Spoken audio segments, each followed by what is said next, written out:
ભરૂચ શહેરના પશ્ચિમ વિસ્તારમાં આવેલા લાલવાદી વેપારી હબમાં ગંદકી અને સાફ સફાઈના અભાવે વેપારીઓ ત્રાહિમામ પોકારી ઉઠ્યા છે। છેલ્લા ઘણા સમયથી ભરૂચ શહેરના પશ્ચિમ વિસ્તારમાં આવેલા લાલવાદી વેપારી હબમાં ગંદકીના પગલે સ્થાનિક વેપારીઓ હેરાન પરેશાન બન્યા છે।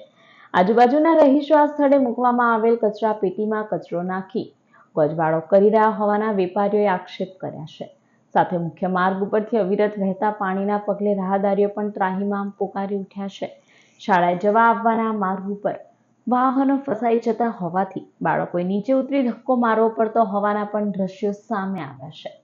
ત્યારે સાફ સફાઈના અભાવે આ વિસ્તારમાં રોગચાળો ફાટી નીકળે તેવી દહેશત વચ્ચે વહેલી તકે સફાઈ કરવામાં આવે તેવી વેપારીઓ માંગ કરી રહ્યા છે।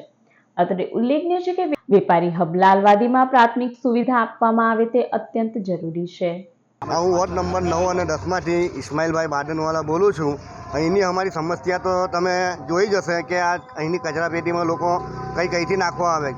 મદીના હોટલથી, નાગોરીવાડથી કે ભટિયાવાડમાંથી હું કે આ નાની બજારથી બધા અહીં કચરો નાખવા આવે।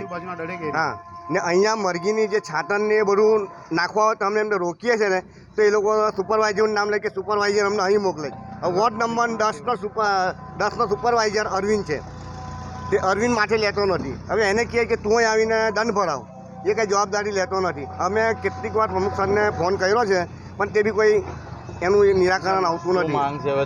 અમારી માંગ એ છે કે આ કચરા પેટી હતે નહીં ચોખ્ખાઈ રાખી, અગર નહીં થાય તો અમે 10 દિવસની અંદર આ રસ્તા બંધ કરી દઈશું।